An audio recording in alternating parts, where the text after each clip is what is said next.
The first Thursday in May is a big national day. You may not know that, but perhaps some of you do. In 1952, the first Thursday in May was dedicated as the National Day of Prayer. Now, 1952, we were in the midst of the Cold War. Godless communism was a major threat. It was in 1956 that "In God We Trust" was added to our currency. Somewhere around in there, "Under God" was added to the Pledge of Allegiance. It was important to add God to our national symbols. And so the National Day of Prayer was added in 1952, a time for the country to come together and people of all different faiths, so it was said, to come together and have a thought for the good of the country. Let's give it a benevolent, in our hearts here today, let's give it a benevolent cast for those who were creating it, all right? In 2003, a group of secular folks, humanists among them, came together and created the National Day of Reason on the first Thursday in May and said this is a counter to the National Day of Prayer. The National Day of Reason was a way of saying it's, first of all, unconstitutional to use taxpayer money and space to hold national days of prayer in civic public spaces, to use our taxpayer money for that sort of thing. And they said, we're going to have a National Day of Reason. So, fine. I can tell you that the National Day of Prayer probably gets more interest and press, but in Minnesota, the National Day of Reason has a very respectable event in the Minnesota State Capitol, and I was delighted to go this year to the National Day of Reason. It was in the lovely ground floor room. It's a vaulted, kind of low vaulted ceiling. It's round. The acoustics are quite wonderful. And there were several organizations there, including FUS, the Humanists of Minnesota, Oremet, the Humanist Jewish Congregation, a number of other groups and some justice-oriented groups, including Out Front Minnesota, including Unrestrict Minnesota. There were just several, and there were lots of great speakers, including Andrew Seidel, who is the Vice President of Strategic Communications for Americans United for the Separation of Church and State. He was terrific. Andrew Seidel was just terrific, and he gave a very impassioned and cogent speech about the rise of white Christian nationalism and the dangers of Christian nationalism as an ideology, not as a faith movement. Let's be very careful to understand that white Christian nationalism is a perversion of a faith movement. It's an ideology tied to a political movement of authoritarianism, and he really laid it out. He was very good, and I think he's got a book out about it. There are several books about it right now. The person whose reading I did at the beginning, Carter Hayward, has a book out right now called The 7 Deadly Sins of White Christian Nationalism. So there's a lot to be said even from people of faith about that. Our own Audrey Kingstrom was an organizer of that day, and she had some powerful remarks as well.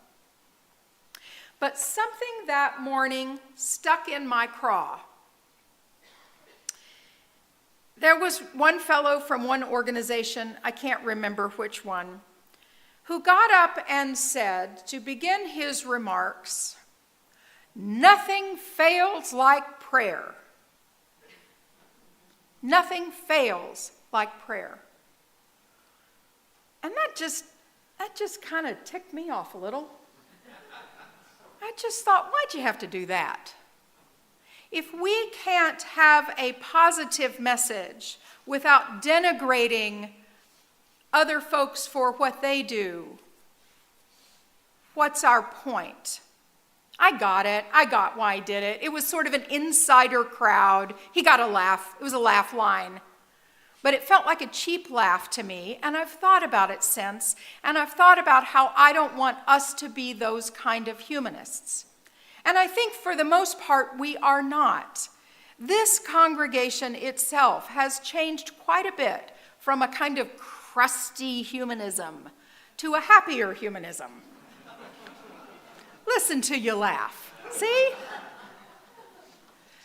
A positivism in humanism. We are about something rather than against something. We say we are humanist as a positive statement more often than we say we are atheist as an anti-statement. And I think that's important. And I think we have some way to go on this. So I want to spend a little time talking about why that struck me as a humanist who prays, why I am a humanist who prays, and what that means to me. I titled my talk today, It's All Relationships All the Time. When I was an intern doing my ministerial internship, I say to you, Buckley, doing your ministerial internship, I was in a congregation and I realized early on, wow, it was all relationships all the time. You're related to you, and you're related to you, and you're related to you, and you've been in that conversation with you, and all of the relationships all of the time. And as complex as our relationships are within this congregation, so are our relationships outside complex, and rightly so. And so how we navigate the complexity of relationships, the complexity of pluralism, is an important one for us to work on. So many of you know that I grew up in a fundamentalist religion. We didn't call it that at the time, but that's surely what it was. Baptized in a lake at church camp when I was 12 years old. I can still recite some scriptures. We were Bible believers. And I left that, and one of the best things that becoming a minister, perhaps even before that, becoming a Unitarian Universalist did for me was to help me make peace with the theology that I rejected. To help me make peace with the theology that I rejected. I don't have to make it wrong anymore. There were things I learned there that I still carry with me. What it means to be in a congregation together. What it means to care for each other and know when someone's sick. To stand up and sing songs together. To play music together. Well, I didn't learn that in the church I grew up in. No instrumental music. We were that far to the right. And I'm not sure what I learned about prayer there that wasn't sort of rote. But I remember at church camp sitting on a log fire, sitting around a log fire after I'd been baptized, soaking wet, full immersion. And the idea that Jesus, this character who was like the coolest guy in high school, was sitting behind me. This notion of the best of us could be an inspiration. That I think I have not let go of. Letting go of all the saving, letting go of the pearly gates and the streets of gold. But that the best of us is an ideal that we hold and can reach toward. That's what my humanism is based in. I don't think I would do the justice work that I do today if it had not been for that basis that I grew up in. The Sermon on the Mount as a prescriptive for the way we should be in the world. It was Kierkegaard. I didn't know a thing about Kierkegaard. Only later in seminary did I learn, after I'd rejected all of that, was unchurched for many years, became a Unitarian Universalist, and heard a call to ministry, and went to seminary, that I learned these words that have stayed with me, that prayer does not change God or not God. Prayer changes us. Prayer changes the one who prays. Prayer does not change something else. It changes us. It is a posture of humility. So many of you know that I'm a person in long-term sobriety in a 12-step program, and with my sponsees, we say the Serenity Prayer almost every day, right? You can say the Serenity Prayer without using the word God in it. Grant me the serenity to accept the things I cannot change, the courage to change the things I can, and the wisdom to know the difference. That lives in some of us. I see you say it along with me. That changes me, not something else. So I disagree with the fellow who says nothing fails like prayer. Prayer changes me. It invites me into a posture of humility. And so I wonder about us as humanists. What invites us into a posture of humility? Certainly, we don't share a certainty of knowing exactly what happens after we die. We don't share a certainty of knowing that this is God and this is not God, and many people of faith have an exact certainty that's comforting to them.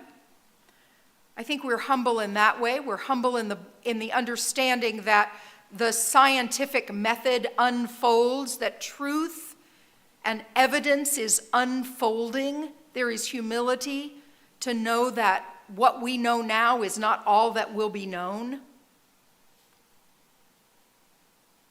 But we can be fairly rigid in not wanting to hear about things that others believe. And there are those among us in this room who have a more expansive understanding of spirituality, of soul, of mystery, than a colder humanism would allow space for. We are not all humanists of one stripe. And so I invite us into that humility and curiosity of knowing that others share that as well. That is the complexity of love in the room, navigating the complexity of those relationships. I wonder how pluralistic we humanists can be. Religious pluralism in a democratic state means that every individual has the right in a religiously diverse society to have the rights and the freedoms and the safety to worship or not according to their conscience, right? That's the sort of the definition of religious pluralism. And I will say in the 247 years of this country, it has been honored more in the concept than in the observance of it. In many Unitarian Universalist spaces, religious pluralism means that each of us and each religion has a piece of the truth. But if we humanists believe that over here live the religions, but we're not religious, we're over here, we wall ourselves off a bit from some of those truths. And I think it's useful to know that. The organization, the Interfaith Youth Corps, says that diversity is a fact, pluralism is an achievement. Diversity is a fact, pluralism is an achievement. And that equals a respect for religious identities, mutually inspiring relationships across religious boundaries, common action for the common good. Religious diversity is a foundational American strength. And I think to the extent that we are willing to be religious, bound together, religare, bound together, we can participate in that common action for the common good. David Breeden, our senior minister, often says that we straddle both worlds, the secular and the religious.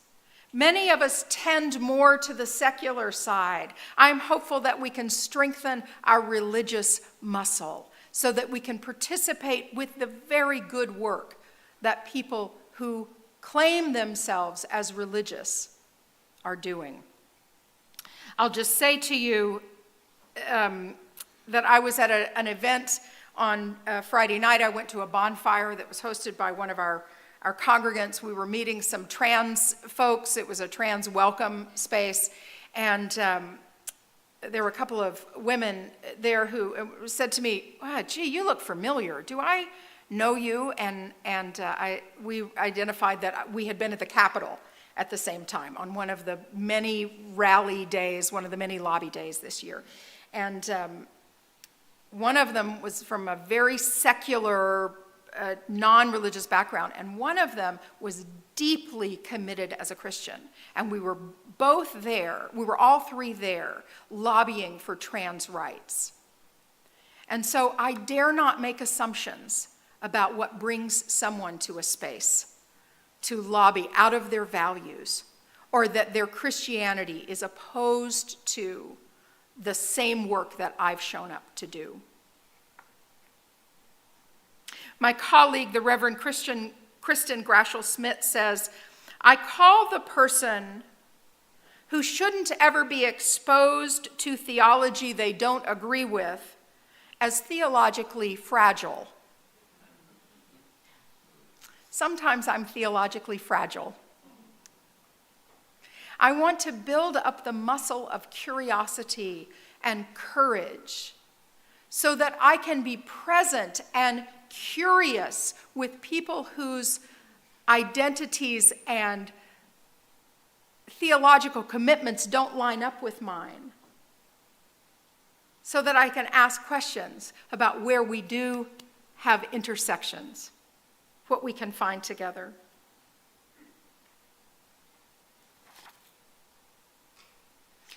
I'll close with these words of Alice Walker, continuing with the theme of love and the idea that we should be in the work of building up and not damaging anyone out of our faith commitment, that we don't write anyone off. Alice Walker says, "Love is not concerned with whom you pray to or where you slept the night you ran away from home. Love is concerned that the beating of your heart should kill no one." May it be so, and may we make it so.